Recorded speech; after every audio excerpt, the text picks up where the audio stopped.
São Paulo desde a estreia, São Paulo no Brasileirão desde a estreia do Hernan Crespo, os dados do Data ESPN. É o primeiro em vitórias, com 4, primeiro em pontos conquistados, com 13, segundo em gols marcados, com 10, segundo em posses recuperadas, 43, o segundo em sucesso em duelos, né, duelos ganhos, 53%, em duelos aéreos também é o segundo com 57%, terceiro em aproveitamento, 72,2%, é o terceiro em pontos por jogo, 2,7 pontos por jogo, 4 em XG, que a gente sabe que é aquela estatística de gols esperados, né? 7,57, quarto em chutes para marcar, 7,6, minutos para marcar também, 54, é o quarto em sequência de 10 ou mais passes, 12,8, e 4 em clean sheets, que é jogos sem ser vazado, 2, mas também com o detalhe de que teve esse pênalti do Internacional e contra o Fluminense também, um gol sofrido completamente. São Paulo nem contra o Fluminense, São Paulo nem estava sofrendo perigo, e contra o Atlético Paranaense também, né? Só que o Atlético Paranaense é Copa do Brasil. Mas enfim, quero saber do Ilcinho e depois também do Renan, porque o Renan falou, é difícil não fazer a comparação, né? Até o Giovanni Basqueira mandou aqui no Superchat, disse o seguinte: trocamos um ordenhador de pedras por um treinador. Não sei se chega a tanto, mas é difícil não fazer essa comparação, porque há poucas semanas, poucos dias, na verdade, a gente estava falando em briga contra o rebaixamento. E no primeiro semestre, a gente, pelo menos a grande maioria aqui do Arquibancada Tricolor, falava, gente, São Paulo não tem elenco para ficar brigando contra o rebaixamento. Não é a realidade de São Paulo. Se tornou a realidade do São Paulo, mas não era para ser a realidade do São Paulo. Então, hoje a gente está vendo que dava para ser mais. Também não estou falando que é brigar pelo título brasileiro, mas dava para ser mais. Dava para não passar esse sufoco que foi passado no primeiro semestre. E aí eu quero saber do Ilcinho, depois do Renan também. São Paulo criou uma identidade com o Crespo, já. É claro que é pouco ainda, 7 jogos sob o comando dele, mas já criou essa identidade com o Hernan Crespo, Ilcinho? Boni, eu concordo com o Renan, tem que fazer, não é que não pode, não precisa, não, tem que fazer essa comparação sim. Essa comparação tem que ser feita, porque narrativas foram criadas em cima de o nosso elenco é fraco, os jogadores para brigar para não cair. Essa comparação tem que ser feita. E outra coisa também, a mesma galera que criou a narrativa, tá criando uma narrativa tipo, vamos esperar porque o Zuba ficou invicto 14 jogos. Irmão, os 3 primeiros jogos do Crespo, agora que são 5 vitórias, o São Paulo joga 5 jogos da mesma maneira, com propriedade, sendo dominante. Eu me dou ao luxo de falar que o São Paulo ontem joga mal e ganha melhor, ele é melhor que o Inter e joga mal comparando com as outras partidas. Mas como o Crespo mesmo disse, São Paulo tentou jogar da mesma maneira. Os meninos têm um padrão de movimentação, como o Renan disse, que os 2 volantes passam ao mesmo tempo, porque os 5 lá de trás estão postados. O São Paulo hoje tem um padrão a ser estudado. Os times conseguem ver o São Paulo com uma força. O São Paulo toca a música que quer dançar. E só isso. Eu acho que é uma coisa que a galera tem que entender assim, ó. O Crespo é melhor que o Zubeldia? Muito. Mas tipo, muito. Há anos, um mês do Crespo era 10 do Zubeldia, muito. Não, é muito mais que o muito. Agora, se a passagem do Crespo vai ser melhor ou pior que a do Zubeldia, a gente não sabe. Mas que o Crespo já fez mais que o Zubeldia, menino, é só não ver quem não quer. Porque, cara, a narrativa do nosso elenco é fraquíssimo, caiu por terra, porque a gente continua com os mesmos desfalques, perdemos o Wendel, que aí perde a rotação. Cara, o nível de entrega dos moleques é tamanho, o nível de jogo que eles estão apresentando é gigante. A opção que o Crespo tem ontem de colocar 2 volantes pegadores para mudar a característica do saber sofrer. Quando os 2 volantes que estão comandando o jogo saem para entrar 2 volantes que caçam, o nosso time fica ainda mais aguerrido. Então, tipo assim, até esses momentos assim estão sendo bons para nós. Então, cara, eu acho que tem que comparar sim, porque narrativas foram criadas em cima do nosso time é ruim, independente quem vier, vamos brigar para cair. Meu irmão, tá aí. 5 vitórias da mesma maneira, 5 vitórias com dominância. Pode cair fora da Copa do Brasil pro Atlético Paranaense e pro Atlético Nacional na Libertadores. O Crespo já fez um trabalho melhor que o Zubeldia em menos de um mês. Você concorda, Renan? Já dá para a gente falar que o São Paulo do Crespo tem identidade? Ô Boni, só para aproveitar um gancho, uma coisa simples também, né? E nisso que o Ilcinho fala, que é uma coisa que a gente sempre bateu na tecla, cara. Quando você joga bem, quando você desempenha bem, você tá mais próximo da vitória. Não é uma matemática simples. É 1+1 igual a 2. É que nem o Wilson falou. É uma garantia de que você vai vencer? Não, você pode ser eliminado para o Atlético Paranaense. Você pode ser eliminado para o Atlético Nacional. Você pode perder jogos no Campeonato Brasileiro. Tudo pode dar errado. Mas é muito mais difícil você ter sucesso jogando mal, jogando de uma forma que não tem nada de novo, uma forma assim meio Deus me ajude, sabe? Lança a bola na frente e vê quem é que sobra, vê quem que dá uma casquinha, vê quem consegue fazer um pivô e só tem um tipo de jogada. É muito mais difícil você ter sucesso assim do que você trabalhar o jogo, do que você jogar bem. Dito isso, é só a gente ver. São Paulo começou a jogar bem com o Crespo no jogo contra o Bragantino. Contra o Flamengo não jogou bem. Adivinha? Perdeu. Contra o Bragantino não conseguiu ganhar, mas mostrou uma evolução. Depois dali pra frente, até às vezes a sorte ajuda o time que joga bem. Mas esteve perto da vitória contra o Bragantino. Também, eu acho que foi até melhor, mereceu a vitória, na minha visão. Mereceu, para mim foi melhor que o Bragantino. Mas ali é o caso do time que joga bem e deu um azar. E a bola bateu no Alan Franco, desviou e entrou, fez um gol contra. A bola bate na trave, você chuta, passa perto, você chuta, o goleiro faz uma puta defesa, o adversário. Acontece, vai acontecer mais vezes.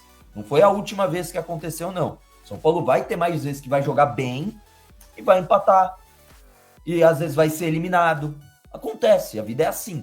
O que não pode é se contentar com jogar mal pra caramba e falar, é isso.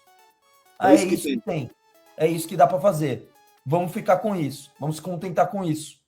Porque o São Paulo tá mal, porque o São Paulo isso, ok. O São Paulo tá mal financeiramente. O São Paulo tem... Eu não acho que um elenco necessariamente curto. Para mim é um elenco que tem qualidade. Tá sendo demonstrado aí, pô. Tá jogando e com todos aqueles desfalques. Lucas tá fora. Oscar tá fora. O Rian, que ia ganhar a chance, tá fora. Caleri tá fora. Então, assim, dá pra jogar bem. E jogando bem, você tá um passo mais próximo da vitória. Exatamente. Até tem um comentário aqui que deu para observar ontem, para passar a bola para o Renan também. O Crespo tem uma boa leitura, né? Pelo que deu para ver nesses 7 jogos, uma boa leitura durante o jogo também. Ele até diz o Lucas Pastana aqui. Crespo faz alterações táticas durante o jogo e passa para os jogadores, ajustando o que está errado. Reparem contra o Inter, adiantou o Ferrarese como um zagueiro à frente pela inferioridade no meio. Isso deu para observar ontem claramente também contra o Internacional. Então já dá para ver também essa identidade, eu acho que já deu para criar essa identidade do São Paulo do Hernan Crespo. Você não acha, Renan? O São Paulo, ela tem, o time tem uma formação tática, mas os jogadores, eles têm provavelmente, não, com certeza uma orientação do Crespo, para saírem à caça, né? Você vê muitas vezes os zagueiros saindo à caça dos jogadores. Eles não é uma formação tática posicional, que os jogadores ficam no setor, não, eles saem à caça dos jogadores, os zagueiros principalmente, os volantes toda hora eles estão lá na frente pressionando. A pressão pós-perda do São Paulo tá incrível. O São Paulo, dificilmente ele toma transição, né? Toma contra-ataque por causa disso. Perde a bola, pressiona imediatamente, recupera ou faz a falta. E aí o time se recompõe. Nisso você evita tomar o contra-ataque, né? O São Paulo tem sido muito, muito bom nisso também. Não é um time estático, é um time que os jogadores têm a liberdade de pressionar. O Ferrarese faz isso muito. O Sabino fez várias vezes isso, né? De não ficar esperando por um jogador no setor dele. Não, ele vai, um que está mais próximo, ele vai, caça, e nisso acontece muito aquele jogo de marcação individual, muitas vezes, de você pegar o cara e acompanhar até o fim da jogada, né? Acontece muito, o que também gera muito desgaste físico, esse tipo de jogo, esse tipo de enfrentamento gera muito desgaste físico. E uma dúvida que fica para mim, já que o Wendel vai ficar aí cerca de um mês parado, né, pelo que falaram, né, a lesão é um pouco grave aí, uma lesão muscular um pouco extensa aí, deve ficar um mês parado, e nesse mês parado do Wendel são muitos jogos, né? Se continuar no mesmo ritmo de meio de semana e fim de semana, é praticamente 8 jogos, né, no período. Se ele, de fato, ficar um mês parado, né? É a questão de também botar o Patrick para jogo, né, cara? Não sei como é que tá o treinamento do rapaz, não sei se o Chacon vai gostar dessa minha ideia, mas inevitavelmente vai ter que botar o menino para campo, velho. Não tem jeito. E o Enzo não vai ter. Tem à disposição. Mano, contra o Vitória, põe o banguzinho inteiro, paizão. É só vamos. Não, e uma coisa, né? E é o que eu disse em outros programas, cara. Eu não vejo o Crespo abrindo mão das alas serem laterais. Eu não vejo ele abrindo mão. Então, quando for fazer uma substituição, eu vejo muito mais entrando um Patrick na lateral esquerda e o Mike na lateral direita, até porque foram essas mais as substituições, né? Até agora. Quando sai um, sai outro. Assim, não é necessariamente uma receita, uma garantia, mas geralmente é isso. Não abre mão dos alas serem laterais. E posso falar, o meu banguzinho, que vai ser o terceiro time, não perde pro Vitória não, tá? Ó, já tá montado. Negruti, Luiz Gustavo e Sabino, Patrick, Eric... Pode jogar? Não, a gente adianta a volta. Fica tranquilo. A gente adianta a volta. Patrick e Mike, Pablo Maia e Alisson, Rodriguinho, Dineno e nosso opalão favorito, moleque Tapia lá na frente, pai. Nós não perde pro Vitória, mano. Fala, nação! A Foot Fanatics é uma loja completa de camisas e artigos do São Paulo, e agora é parceira oficial do canal Família Tricolor News. No site você encontra os últimos lançamentos, camisas históricas, agasalhos, bonés, garrafas e tudo que um verdadeiro São Paulino precisa para mostrar orgulho de ser tricolor. Não perca mais tempo em adquirir produtos de qualidade e ainda ajudar o seu time do coração. Clique agora no link abaixo ou aponte a câmera do seu celular para o QR Code ao lado e mostre o seu amor pelo maior clube do Brasil. Arboleda, 4 gols na temporada, que zagueiro, hein? Agora ele é meu zagueiro, agora não pode falar do Miller, né? O Miller não vai mexer. O Miller, a história do Miller no São Paulo, não se briga com ele, a Arboleda. Não só no São Paulo, né? Mas tudo bem, é direito de resposta. Aqui se faz, aqui se paga. Agora a história do Miller... Mas tem que pagar, hein? Pagar muito. Dá mais multa. Tem que... Aposta. Tem que ter uma taxação de 50% aí, pra ver se equilibra. Não, menos 700 produtos. Porque o Miller é um dos maiores jogadores da história do futebol brasileiro e um dos maiores jogadores da história do São Paulo. Títulos não faltam com a camisa de São Paulo. Mas que se criticou lá, brincou cá, tá tudo válido, é do jogo. Né? Uma vitória muito boa do São Paulo, onde o São Paulo não conta, pelo menos, com 3 principais jogadores quando começa a temporada, o Caleri, o Lucas e o Oscar.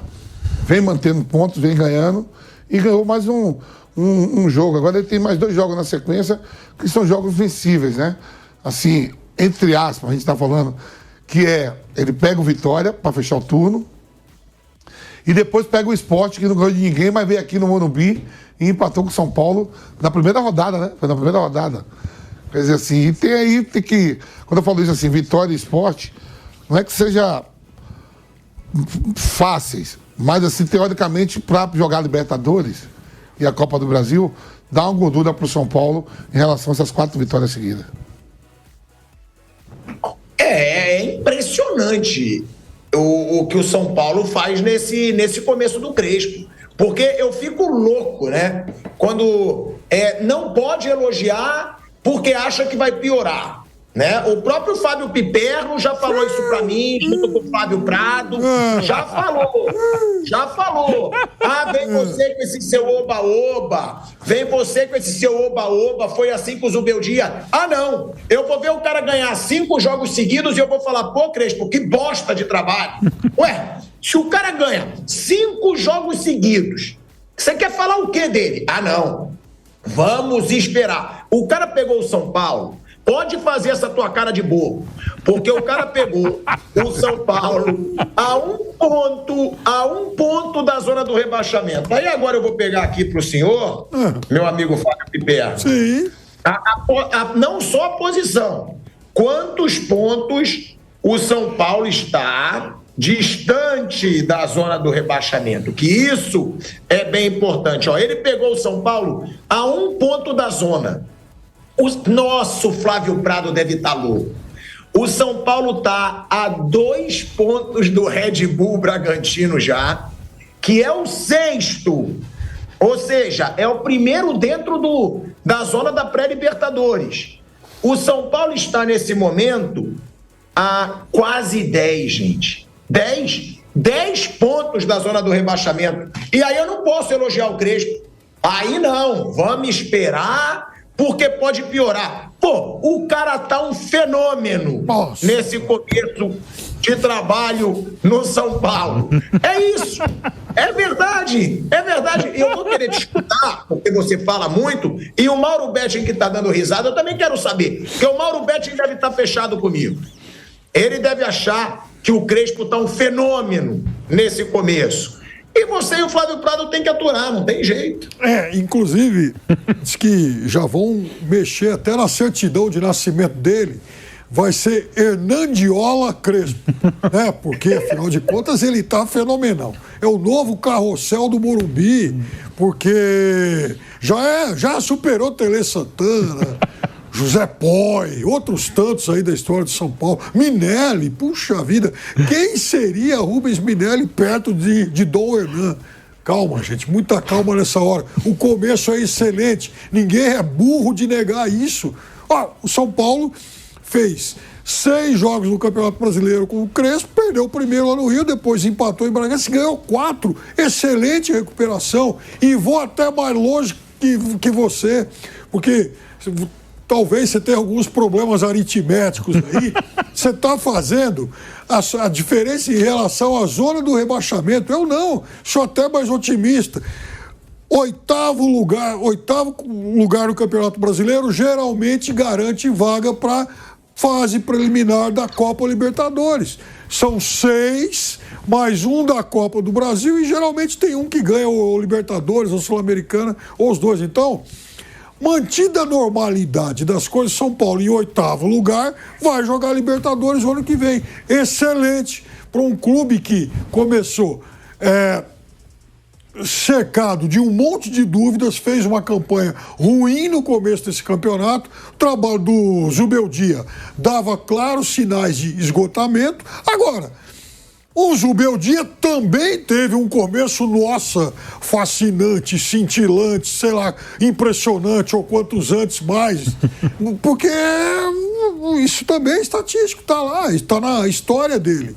Agora, qual vai ser o futuro do trabalho do Crespo? Eu não sei, mas eu acho que eu sempre fui relativamente otimista em relação à recuperação de São Paulo, porque eu aposto sobretudo, e falo isso toda hora aqui, no bom trabalho de base que São Paulo tem. O São Paulo foi campeão brasileiro da Copa Brasil Sub-20 e campeão da última Copinha. Então, é impossível que não tenha alguém de qualidade vindo dessa safra aí. E o São Paulo aproveitando os jogadores, coisa que o Zubeldia demorou a fazer. Então, para mim, era nítido que o São Paulo teria um ganho de qualidade. Então, parabéns, São Paulo. Aliás, o São Paulo jogou com praticamente seu time titular ontem, ou pelo menos muitos jogadores titulares, o que é um exemplo para outros aí que ficam menosprezando, ficam subestimando o Campeonato Brasileiro. É imperdoável jogar com time reserva o Campeonato Brasileiro para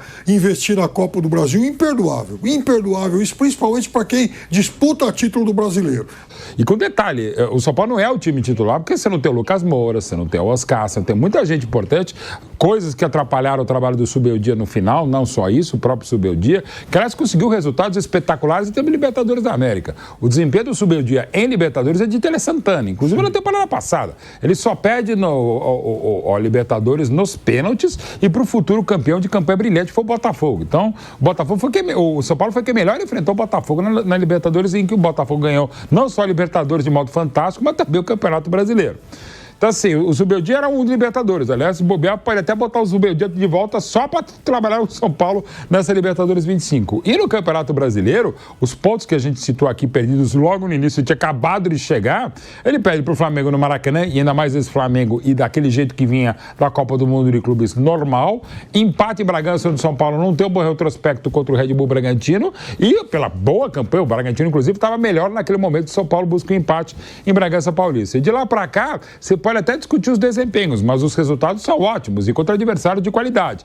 Não é o melhor momento do Inter e é preocupante. O Inter também estava com desfalques, mas é o time dos grandes que faz a campanha mais decepcionante do brasileiro, como destacou o Piperno, e eu falava mesmo antes de a bola rolar no Campeonato Nacional. Eu vi o time do Roger com potencial para brigar por G4, 5 primeiras posições. Não para ele ficar como estava até recentemente, para lutar para não cair, e numa posição aí meio pastosa, depois de mais uma atuação ruim de um time desestruturado, desconjuntado, que não é time normalmente do Roger. E o São Paulo muito bem, e com o dedo do treinador, sim. Desde que chega o Crespo ao Morumbi, ele faz uma linha de 3, ele aproveita esse meio campo com o Marcos Antônio e o Bobadilha e o Alisson um pouquinho mais à frente, porque não há outras opções. Você tá sem o Lucas, você tá sem o Oscar, você tá sem o Calheira há muito tempo.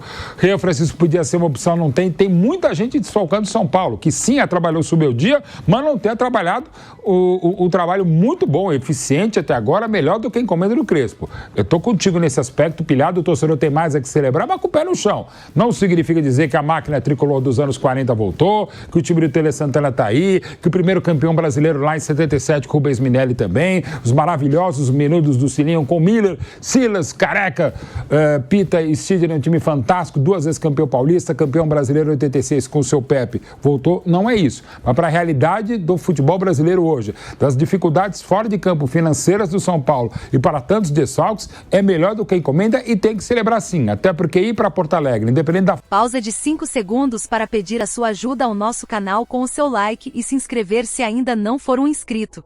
Viu, nação? E o elenco do São Paulo se reapresentou hoje no Super CT da Barra Funda, já mirando o jogo de quarta-feira contra o Atlético Paranaense em Curitiba pela Copa do Brasil. E na reapresentação a gente pôde ver aí alguns jogadores, os jogadores que não jogaram muito tempo ontem contra o Inter, fazendo um trabalho ali em campo e tal, contra o outro time. Acho que foram 2 times aí separados. Podemos ver aqui o Lucas Ferreira em campo, o Mike jogando também, o Lucas Moura treinando normalmente com o elenco, Lucas Moura voltando aos poucos aí, mas já treinando com bola junto com seus companheiros. A expectativa é que o Lucas retorne, ou pelo menos seja relacionado na partida contra o Vitória no próximo sábado no Morumbi, e que ele esteja 100% aí para a partida da Libertadores contra o Atlético Nacional. Então a gente pode ver o Lucas aqui treinando, podemos ver, né? Então o São Paulo se reapresentou, treina hoje, treina amanhã, e amanhã viaja para Curitiba, onde enfrenta o Atlético Paranaense, quarta-feira agora, pelo jogo de volta das oitavas de final da Copa do Brasil. O jogo será às 7h30 da noite. O São Paulo vem acertando contratos de alguns jovens da base. O último foi Guilherme Reis, titular na Copinha desse ano, no título da Copinha. Ele é lateral esquerdo, estava emprestado até 31 de julho. O jovem pertencia ao Futebol Convida SAF do Rio Grande do Sul. Agora, o São Paulo oficializou a contratação em definitivo de Guilherme Reis. Boa notícia. Eu tentei buscar mais informações sobre o tempo do novo vínculo e tal, mas eu não consegui nenhuma resposta, né? A única coisa que eu vi é que ele acertou o contrato em definitivo, só isso. Sua multa rescisória estaria na casa dos 390 milhões de reais para clubes do exterior. Guilherme é visto como um jogador de muito potencial para a lateral esquerda. Ele tem apenas 18 anos, foi importante na Copinha, marcou gol inclusive. Enfim, parabéns ao garoto, que ele possa brilhar com a camisa tricolor e logo, né, subir para o time principal. Lembra do senhor Paulo Dybala? Foi muito comentado no São Paulo no começo desse ano, né? O Dybala foi oferecido ao Grêmio recentemente e a outros clubes brasileiros também. Mas, com o Clube Gaúcho, o negócio parece estar caminhando muito bem, viu, rapaziada? O argentino assinaria um pré-contrato na virada do ano, né? E ele chegaria em julho do ano que vem lá no Rio Grande do Sul. A torcida do São Paulo viu isso e começou a engajar forte nas redes sociais. Muitos torcedores nessa postagem que eu tô mostrando pedindo a volta do Dybala. A volta não, né? A vinda do Dybala, a volta. O cara nem chegou, já tô falando da volta. Mas muitos torcedores pedindo a vinda do Dybala pro São Paulo, né, gente? São Paulo tá sem grana, todo mundo sabe sabe disso. Não é segredo pra ninguém que o São Paulo não tem grana. Mesmo assim, a torcida vem pedindo, né? Bom, aproveitando que é sabido que o Dybala vê com bons olhos jogar no Brasil, a torcida tá fazendo ali alguns pedidos. Ele ainda não fechou com o Grêmio, tá? Até a virada do ano, muita coisa pode acontecer. Fora que em 2026, é provável que o São Paulo abra os cofres, tá? Eu só tô falando sobre o Dybala aqui por conta desses comentários aqui, ó. Abre aspas para o Jornal Tricolor. Crespo, faça a ligação, fecha aspas. E aí tem mais comentários. Cadê o lixo da Superbet pra encher o metrô e tudo que envolve o São Paulo com o nome deles? Eles são bons, né? Quero ver pra trazer jogador assim, como o Dybala. Superbet, olha a chance que vocês têm de ser o maior patrocínio da história do São Paulo Futebol Clube. Nós não queremos metrô com propaganda. Queremos um patrocínio que realmente nos ajude dentro de campo. Não acredito que ele tenha sido oferecido ao Grêmio. O Grêmio pode ter até consultado a situação do cara. Se realmente foi, o São Paulo junto à Superbet tem que ao menos entrar na parada. Não é possível, pô, kkk. Tem mais, ó. Se o Dybala realmente pensa em vir para o Brasil, o São Paulo tem a obrigação de tentar a contratação para o ano que vem. Esse cara nasceu para jogar no São Paulo. Outro comentário. Esse cairia com uma luva no esquema do Crespão. Dybala é um dos jogadores que mais tem o perfil do clube. Esse cara não jogar aqui é até uma heresia. Trabalha em Superbet. Esse cara precisa jogar com a camisa do São Paulo Futebol Clube, disse um torcedor. E disse uma outra torcedora: a Superbet só presta pra estampar a marca até na cabeça da do Casares. Agora pra trazer reforço... essa foi boa. Superbet, ajuda nós, pelo amor de Deus, postou ali uma torcedora, né? Enfim... O CEO da Superbet já afirmou em entrevista recente que queria ver o Dybala no São Paulo, abre aspas para as palavras do Alex. Se você perguntar a minha opinião de pessoa física, o Dybala seria um excelente reforço para o São Paulo. Adoraria ver o Dybala jogando pelo São Paulo, fecha aspas, disse em entrevista ao All Sport. A Superbet se dispôs a ajudar o São Paulo com mais um reforço de peso nesse ano, mas tem que ser um reforço realmente de peso com grande impacto. O Dybala seria esse nome, mas acho muito difícil pra agora, tá? Mas para o ano que vem, eu não acharia impossível não. Eu digo que pra agora eu acho difícil por conta da folha salarial do São Paulo. Apesar da Superbet ajudar, o São Paulo teria que pagar uma parte, assim como faz com o Oscar. Agora, o salário do Dybala hoje é de 6 milhões e 800 mil reais. Imagina o São Paulo ter que pagar metade disso. Não teria como, impossível. Repito, eu só trouxe isso do Dybala por conta dos comentários que surgiu, porque o Dybala vê com bons olhos jogar no Brasil, então... eu achei relevante trazer aqui o que tá acontecendo, né? Como ele já teve seu nome ligado no São Paulo e tal, achei viável trazer aqui esses comentários. Não esperem reforços de peso para esse ano não, tá, gente? O reforço de peso já chegou, é o Oscar, não virá mais ninguém, dificilmente virá. Não vou dizer que é impossível, mas dificilmente. Teremos, e se é que teremos reforços, será reforços pontuais ali de qualidade bem duvidosa, inclusive. O São Paulo até agora trouxe apenas o Tapia nessa janela. Tá difícil. São Paulo tá sem grana. Até por isso, não tem... Fala, nação. A Fute Fanatics é uma loja completa de camisas e artigos do São Paulo. E agora é parceira oficial do canal Família Tricolor News. No site você encontra os últimos lançamentos, camisas históricas, agasalhos, bonés, garrafas e tudo que um verdadeiro São Paulino precisa para mostrar orgulho de ser tricolor. Não perca mais tempo em adquirir produtos de qualidade e ainda ajudar o seu time do coração. Clique agora no link abaixo ou aponte a câmera do seu celular para o QR Code ao lado e mostre o seu amor pelo maior clube do Brasil.